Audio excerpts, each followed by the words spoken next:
Hey everybody, welcome to the Faith Church Peshtigo podcast. My name is Christoph. Joined with me this morning is Jeff. Good morning, Jeff. Hey, good morning, Christoph. Good to be with you, man. Yeah, it's been a minute since we've done a podcast together. It has. It's great. It's always great to be doing this with you. I know. It's a great way to just kind of kick off the morning and just kind of head into the day. Yeah, it is. I know. Happy Tuesday morning. That's when we're recording for those of you listening later in the week. Yeah. Well, it could be a Tuesday to remember with the heat and just with the weather and everything. I feel like we're heading into a pretty intense day. Yeah, I agree. I feel for, so yesterday when I was here in the office, the mail was delivered, a couple packages, yeah. and I just felt so, I felt for the mail carrier. You know, I was like, do you need some water or something? She had what she needed, but anyone who's especially working in the heat, we're praying for you. Really, we are, because it is pretty extreme for this area to have this hot. It is super warm. We had the parade on Sunday. Yeah, we did. That was church. Awesome. Yeah, and I was sharing with you. We biked because it was right down the road from our house, but we biked down there as a family. And Abel had a helmet on, and he's 5 years old, so he's just out of sight, out of mind. Keeps his helmet on for like half the parade. Finally, he notices that he has his helmet on, and he's like, "Dad, can you take this off? It's hot." So I took it off, and it was like a bucket of water from like just the sweat that was just kind of permeating inside of this helmet, which is kind of gross. But yeah, it's even hotter today. So remember we had a blizzard just like 4 months ago? Yeah, remember that? I do, like a big one. About that lately, yeah. That parade, by the way, just thinking about the parade on Sunday, it was so great. What was your favorite part of the parade? Well, our church plant, Marinette Church Plant, we went there together, and with the intention of, parades aren't everyone's favorite thing. That's fine. No one has to love parades, but we really want to be faithfully present in Marinette. Yeah. And I had this thought of we were already going to gather. That was a day we were gathering. And I just thought man, why would we gather somewhere else and pray for the community when the community is gathered? They're right there in one space. Yeah. So we went, and my encouragement to the group, and for me, this was a helpful exercise of my own heart, was just to be present, to be faithfully present, which means, to really have your eyes open to how is God's image being reflected? How is it not being reflected, and so on? And what I think parades and celebrations like that, they are moments where you can see what a community values. Just like on a Sunday morning when we gather, you can see by what we do, by our liturgy, what we value. And that's why we rehearse the gospel every week. And I do think parades are a chance for us to see that, and even how people participate in the parades. Yeah, so if this parade was any indication of what we value, I think it was candy. Yeah, I was thinking that. I think, yeah, and a lot of advertisement, because I had a lot of sheets of paper and print offs, and which is great. But yeah, the candy was so interesting to observe too. Why is that? Because so all around us was kids, where we got there, we went after worship, right? And which is kind of like last minute, according to some people's standards. There were people when we got there, a few of us, that said, "Hey, here, do you want this space? We can make room for you," which was really loving. And as I got to know them sitting there, I did get to feel, I felt like I experienced God's image through this man. And I said, "So how long have you guys been here?" "Well, we've been here about an hour and a half, but actually we were here this morning at 7 a.m. putting our chairs out." Wow. And then I'm realizing. Were you in front of their house? No, they just came. They came that early? Wow. Okay. Yeah, and I was realizing in that moment, this guy reserved the spot that I'm sitting in at 7 a.m. and he just gave it to me. Wow. And he actually gave us a good chunk of space to be. And then as their kids were going after candy, it's very exciting, right? Mm-hmm. But even the way the parents were they wanted to make sure the kids next to me on my other side had options to get candy. So they were being generous even as they were going after candy. And I don't know, I felt like I was seeing God's image reflected in that community, and it was fun to get to be there, but it was definitely warm. In the sun. Yeah. It was a good time. Absolutely. Oh man, that's fun. Yeah, we had a lot of fun. We live right down where it begins, and it's one of the parades where, because we're at the beginning, everybody's still throwing out generous heapings of candy. Yeah. And my favorite thing was later that evening, and we'll get to. I apologize. Is that why you went to the front of we are. So no, that's where we just live. By the front. I didn't know if you were we got to get all the candy. No. But it is always funny to me that everyone's throwing way more candy than they realize they have, and so towards the end they kind of like start getting a little more, they want to make sure everybody gets some. But what was really fun is at Bible and Barbecue on Sunday night. So we had it back here at the church, and so Abel, Sarah brought the kids and was helping out with it, and Abel, who's 5, is running around with his little bucket of candy, and he's walking around, and he gives each one of the teenagers, he allows them to pick one piece of candy. One piece of candy. So he's just running around the entire Bible and Barbecue handing out candy to all the kids in the youth group, and he was just having a blast with it, which was super fun. So I love that so much. Yeah, he was having a good time.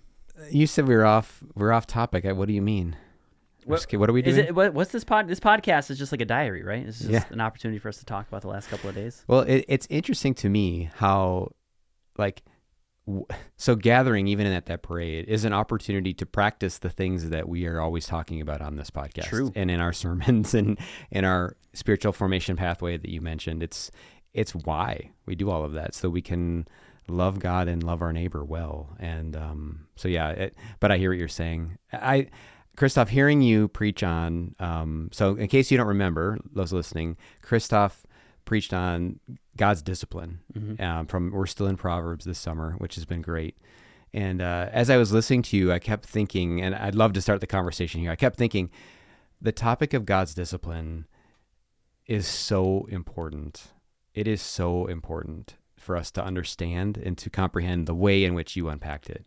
So I guess the first question I have is why is it so important that we get this right? Like, as we frame it, as we think about it, as we experience it, why is it so important?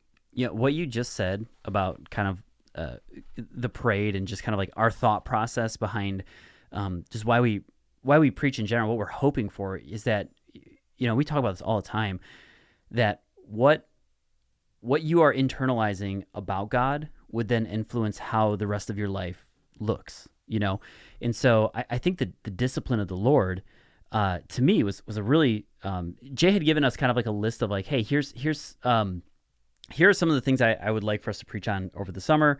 And when he gave the list, there was 2 that immediately came to mind: power of the tongue and the discipline of the Lord, because everyone's going to go through sanctification. Everyone's going to go through the process of discipline from the Lord.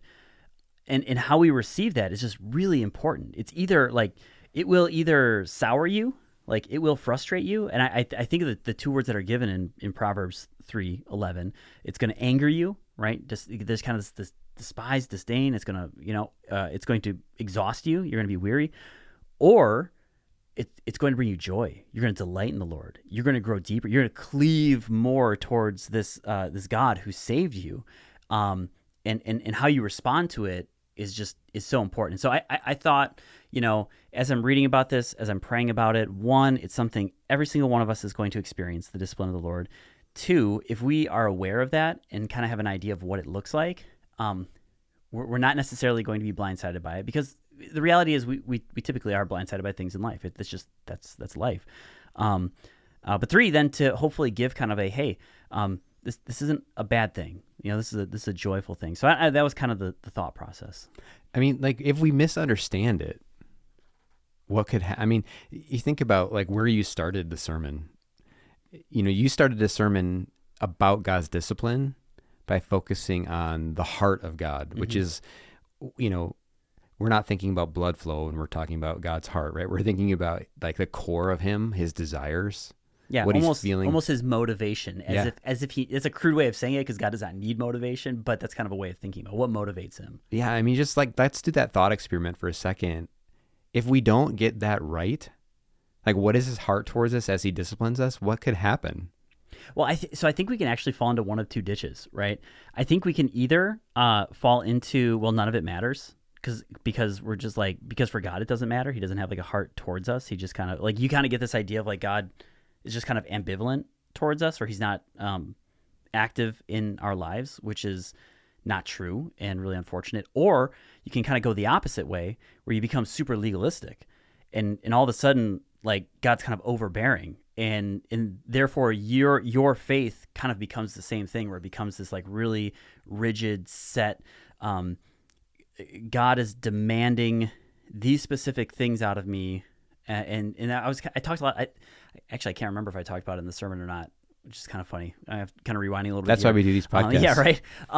Is like, or we like experience this intense shame, from not following this rigid God's expectation, which is again not His demeanor towards you. So I think it's really important we get that right because we don't want to fall into either of those ditches.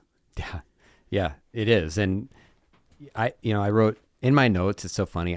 Sometimes I'm good at putting quotes around things that are direct quotes, but I forgot to do that on this Sunday. So I don't know if this is a quote or a summary of what you said in that point. Okay. But what I wrote is that God's heart is always and constantly one of love towards us. Yeah.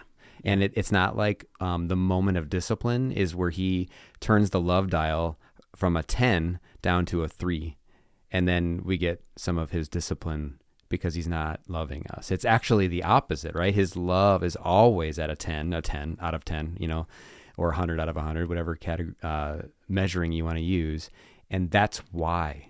Yeah. That is what's going on in the background. And to me, if we don't have that in our heart, and we are starting to experience what we believe to be His discipline, because I think sometimes we become aware, like I think this might be His discipline, it changes how we respond, right? Like you said, like the shame response. Yeah.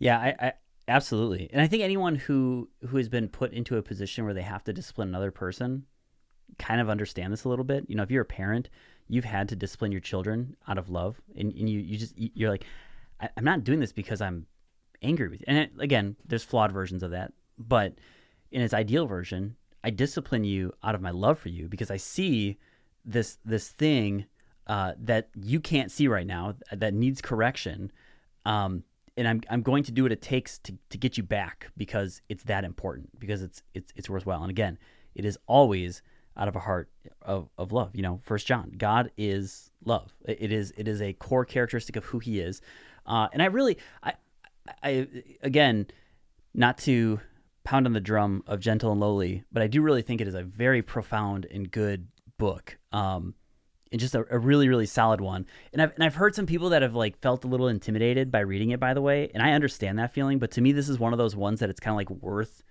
like kind of pushing a little bit through that intimidation, because within it, to think about the heart of Christ, the fact that there's only really one spot in the New Testament where it describes the heart of Christ, this like, again, not the flesh and blood, but this like motivating factor of Christ. And for it to be within this context that He is gentle and lowly, He attaches this yoke to you that is light and easy. And it's beautiful and profound and deep, and it's who He is. And he's never not who He, I guess, really important. He is never not who He is. He is God. And so, I think that's so important. It is. It's funny that it's not funny. It's interesting that you just mentioned Gentle and Lowly, that book, because actually that was the next thing I was going to bring up. Yeah. And I don't think you have to apologize for repeating it, because the reason we're recommending it is out of the same heart. We love this church family, and we believe that the truths, the biblical truths that are illuminated through that book are life-changing. They're paradigm shifting, and they are something that it's one of those books that it's not meant to be read quickly. It's meant to be read slowly. And it's one that you can read for the rest of your life, because the truths in it about our Savior's heart, they do change you, and they change the way you interact with other people, and they change the way you experience God's discipline. So I would just say too, just to reinforce that, if you haven't picked one of those up yet, they are free at the Welcome Center. We really want you to have one and begin reading it. Yeah. I would just really encourage you to, or make a plan to begin reading it. And it's not a race. It's a slow read. There's some dense parts to it. And I have had people on Sunday mornings this summer telling me their progress on that, and actually a bit like, yeah, it's slow. And I just agree with that. It's slow. If you read it fast, I think you'll miss what God intends to do through it. But yeah, it's a little ironic that it's slow, because the chapters are really short. Yes. And it can be read devotionally. That's what I would recommend.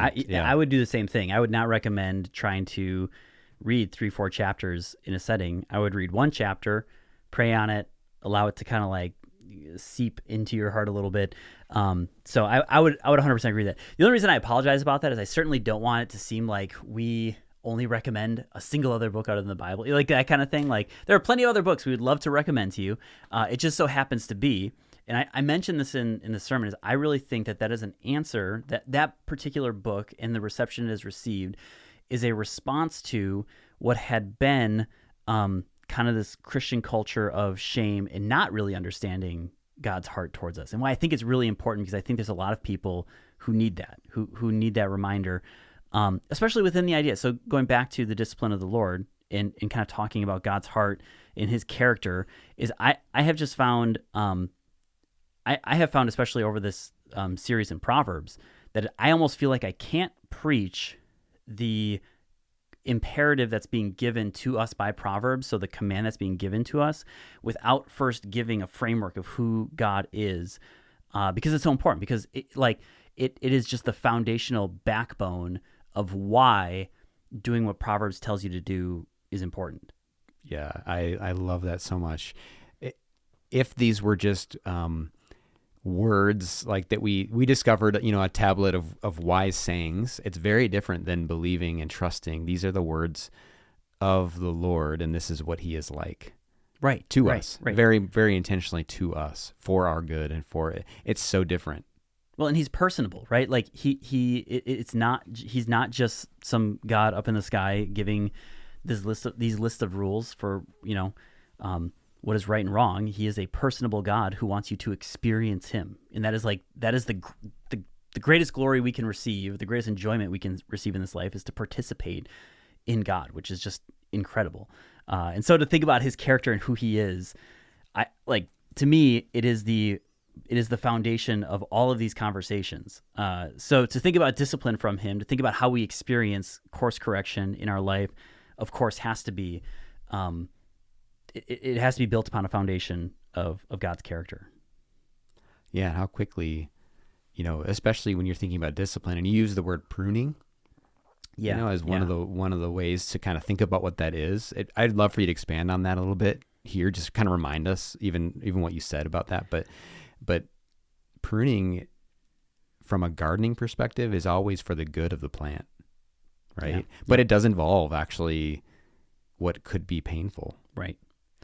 I've heard, I guess early on in my Christian walk, it's an illustration that was given to me that has been really impactful. And I think there's so many agricultural references in Scripture that I think it's fitting, that life is a lot like a garden, and the ideal for our life is that we would be planting seeds that are healthy and good, and that would grow and then would produce fruit, and that fruit would then go on to just affect the environment that they're around. But like you said, anyone who's had a garden before, that there's a weeding process. That there's going to be days where you have to, get on the clothes that you're cool with, like getting into the dirt, and you're going to have to start digging up some weeds and pulling up weeds. And it's not an enjoyable process. Just the other day, a couple of weeks ago, we were pulling up these bushes that had just kind of like rotted out and died because, again, there was just weeds all around them. It wasn't cared for as intended. They needed to come out. And it required like taking... my in-laws had like this pickaxe that you could just use to like hack at the roots, right? Because we had to get at these roots, and we had to I imagine like in life, sometimes you're going to have that. You're going to have these roots that are choking out the fruit, or choking out the plants that God is trying to grow. And it's going to require taking kind of a pickaxe to them, digging into that dirt and really pulling those up so that the other plants around them can thrive. And a lot like in a garden, you're not going to see immediate fruit right away after that pruning happens. It's going to take some time then after that for then the soil to settle, the new roots to be kind of started to plant in, the plants to grow, and then for there to be production from those plants. And it's interesting, right? There's a skill to it. Like if I tried doing it, it wouldn't go well because I know nothing about pruning, right? Same. but I've seen things after they've been pruned by someone who does know what they're doing. Right, yeah. And isn't it interesting, like just for, again, reinforcing what you were just saying about it matters who's saying this, like it matters who these instructions are from. The one who's doing the pruning, God, knows exactly what pruning needs to look like for each one of us. Because even for each one of us, it's different, right? For in my life right now, what pruning would look like is different than your life. And God can care for us in that unique individual way, in a way that only he can. And he knows exactly what needs to be done for the most flourishing to happen. Absolutely. Yeah. I think a lot about, I used to really enjoy, and still do sometimes, like hopping into debates and discussions with people who don't believe in God about like the issue of suffering. You think about that. And to me, I think actually the idea of there being suffering or hard seasons in life is actually a testament to God. Now, don't hear me wrong on saying that like God is up there causing suffering to happen. I think actually, to me, in a world that is not the way it is meant to be, that there is always constantly growth and something that we're pushing towards. Like we are trying to grow, that it is actually a testament to the fact that this is not the way it was intended to be. There was a creator who created it to be a specific way. And then when we endure those seasons, to me, it shines a whole different light on it of going, okay, God, I know you're using this in some way. I was just talking to a teenager about this and reminding them, God never wastes a pain. He really doesn't. I know that sometimes is kind of a cliche phrase, and a lot of times it's not necessarily in the way that we think that he's going to redeem that particular season or use it. But to me, this conversation just reminds me that God is always at work. He's always at work. And if you're in a tough season, to remind yourself that he is a good gardener. He knows exactly what he's doing. He's not just like looking at like you or I would look at a toolbox and go, man, I don't know which tool to use here. I don't know. I guess maybe this one looks right. God knows exactly which ones to use. He knows exactly when and where, and he's faithful. He's faithful in that, which to me, thinking about the discipline of the Lord reminded me of that. Yeah, that's really good. I love that he knows what to use. Can you unpacked like 4 ways that he does use? Yeah. To discipline us, like kind of if you want to think of those as tools that he uses. Yeah. I'm curious as you prepped, like were there any other things that came to mind that you weren't able to include just because you had to, whenever we're writing sermons, we leave certain things out or certain ways out that maybe felt minor at the time. Yeah. Anything like that for the ways, the tools? It's funny. Almost every single time that is true. Off the top of my head, no. Okay. There weren't. Like this felt very specific. Like I wanted to give kind of these 4 ways. And I'm sure there's plenty more. And I'm sure not only are there more, I think each one of them could preach on their own. Like I think you could take time working through each one of these in kind of their own light. But yeah, so the 4 was 1, God teaches us his way. We're like, and there's so many illustrations of maturing in Scripture. We are, we move from milk to meat. We are first like children. We mature into adults. There's a maturing that happens, and part of maturing is just teaching. It's silly for me sometimes. Like if my kids are doing, great example. I'll just share the other day. My son, who's 5, had a marker and was just like going to town on the wall. That dude was just going to town on the wall. And for him, it wasn't like he was doing it out of like anger or rebellion. He just saw a marker and he saw a blank surface and he was like, yeah. What could be a better canvas than a wall? Let it rip, Now the bummer was it was like right before bed. And so we're like, oh my goodness, seriously, dude, you're killing us. Like now we got to like take care of this right now. And, but it was a teaching opportunity. And sometimes God does that with us. It's a teaching time where, if you've ever, and if you haven't had the pleasure of getting to like disciple someone who just is totally fresh to the Christian walk, it's incredible sometimes some of the things you take for granted. It's like, oh, God says like, yeah, okay, yeah, all right. So first, like he teaches us his way. The second one is he exposes our sin. So in that, part of the law or part of God teaching us his way is that it exposes our sin. All of a sudden we see the way things aren't supposed to be, right? And I think for so many, exposing of sin can sometimes be seen as a bad thing, but I think it's God's grace and it's his mercy, and as Romans 2:4 says, it's his kindness. Number 3, removing temptations. I think that's another one, when we counsel people or have conversations with them, is like, hey, here are the things that are kind of leading towards that sin. These are the things probably need to get removed from your life for a time. And I used the example of like addiction, because I think that was one that kind of made sense to me of, there might be a season where you need to not be around this group of friends, and it's not God being mean to you. It's just him removing temptation. Like it's him getting, and maybe there'll be a time in your life where you're in a healthy spot where you're able to go back to that environment or go. But that's not right now, you know. So he removes temptation out of our lives, and the last one is just the consequences of sin. Is, you know, sin does have awful consequences. Sin is terrible, you know, and we need to start acting like it is.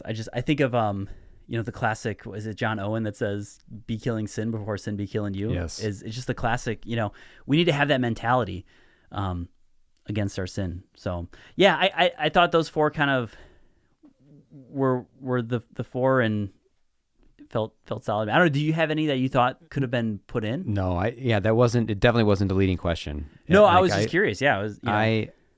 I thought they were great, and I think especially thinking about that last one, even what you just said about taking sin seriously, and I think for us who are following Jesus, specifically the sins that we need to be paying attention to the most closely and allowing God to illumine are the ones that seem to be, you know, I think Jerry Bridges used the word in his book, respectable sins, or sins that when looked on from the outside would be easy to kind of shrug at and say, not that big of a deal, right? Yeah. Yes. Yep. And those are the ones that for us can take root and maybe they fester, right? They become like this infection that then spreads. Yeah. And what I mean is like things like the way we've been talking about them all summer, like the way we use our words with each other, right? And the way we treat each other. I think sometimes the obvious command, you know, from Jesus to love God and to love your neighbor as yourself, it can feel so obvious to us after a while that to disobey that or to not take that seriously, it's something you can sometimes just shrug at. Yeah. You know what I mean? Yeah. So I really think that's important. And God does illumine that to us. He helps us to see this is an area we need to take seriously. And then that idea that there are some built-in consequences, not like God taking his finger and like, you know, pushing it on us and saying, here, feel this now. But there are built-in consequences to those choices, right? Absolutely. Yeah. That's the part that, yeah. And I don't know. I think sometimes we don't realize that. We don't think about it. So like think about words, you know. Words is just another really great example. And in just thinking about in our culture, it's in our culture in Northeast Wisconsin, and we can both say this because we're both from Northeast Wisconsin. Mm-hmm. So we can do that. It's like it's really easy to be kind of like grumbly, but like, you know, in kind of like an endearing grumbly kind of way. Like, you know, you know, or whatever, I had to go and do this. Like, it's like, yeah, you got to go and do that. Like, because what happens, the consequence of that, so just to kind of follow that line, is like it does something to our hearts. When we begin to grumble and complain and become frustrated, is we lose contentment with the things God has given us. And then we lose joy, and then we lose thankfulness, and then we lose gratitude. And all of a sudden, God becomes smaller in our hearts because the one who has gifted us all that we have hasn't given us what we wanted. We don't think about that when we're grumbling. At the moment, we're just thinking, we're just, you know, we're going to grumble. But there's like consequences of doing that long term. It will affect your heart, and it'll affect the hearts of others that are around you, which is also kind of scary. It is. And that's what comes back to that, love your neighbor as yourself. So the way we are, like the wake we leave behind us as we move through the world, wherever that is, in our home or on the road when we're driving or at work or in the grocery store, the wake we leave behind us has an effect on other people. Yep. And we don't get to, as we follow Jesus, just kind of we can't be indifferent to whatever that wake is. He cares about what that is. He designed us that we bring blessing and life and light into people's lives, not stealing strength, right? Or whatever it is, or like you mentioned, like just the grumbliness that maybe can come out sometimes. It doesn't mean there isn't a moment of honesty with a friend, you know, when things are difficult. We're not saying that. For sure. More of a cultural expectation, right? Of we can be an encouragement, even when it's really hot out.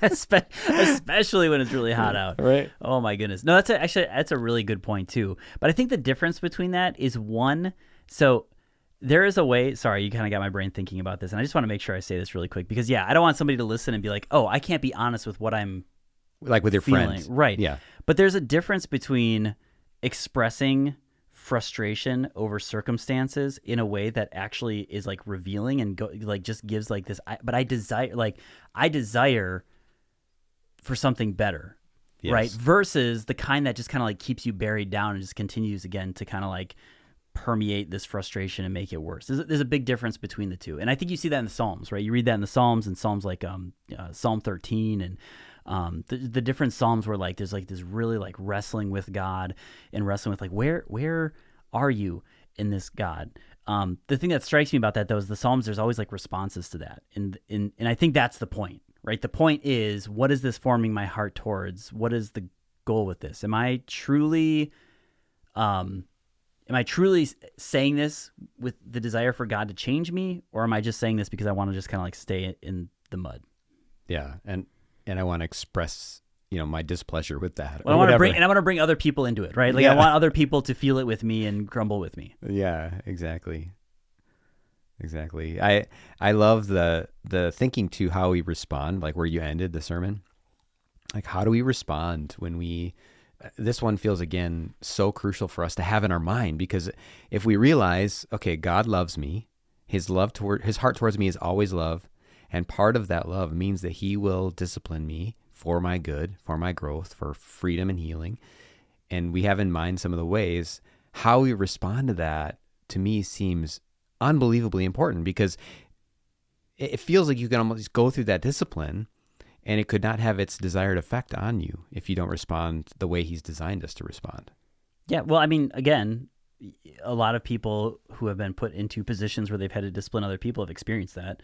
They've experienced where maybe you're a manager at work and you've had to kind of like confront an employee, and what it's done is that employee has just, it's elevated it, and they've gotten frustrated, and then they leave, or with children, we've experienced it as well with children. But again, that kind of goes all the way back to like checking all those boxes before, is like thinking of God's posture towards us in it, then how he does it, and then getting to our response to it.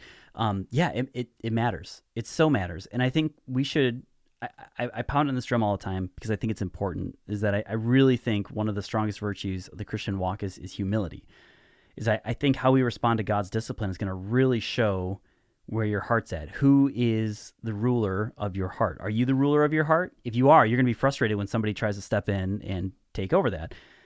If Christ is the ruler of your heart, if he is king over your heart, then when you receive discipline, you're going to receive it with joy, because you're like, oh my goodness, like the king is walking through me with this. Like, that's incredible. It's funny. I'm reading for school. I'm reading this theologian called Abraham Kuyper, and one of the things that he argues is that we have a lot of times elevated Christ's role as prophet and Christ's role as priest, but we sometimes neglect his role as king in our life. And so he's done a lot of writing on that specifically, and I think there's a level of truth to that, of like, if he is king over our life, then there's a joy. Like, one, we should expect it, but two, there should be like a joy that we receive in it.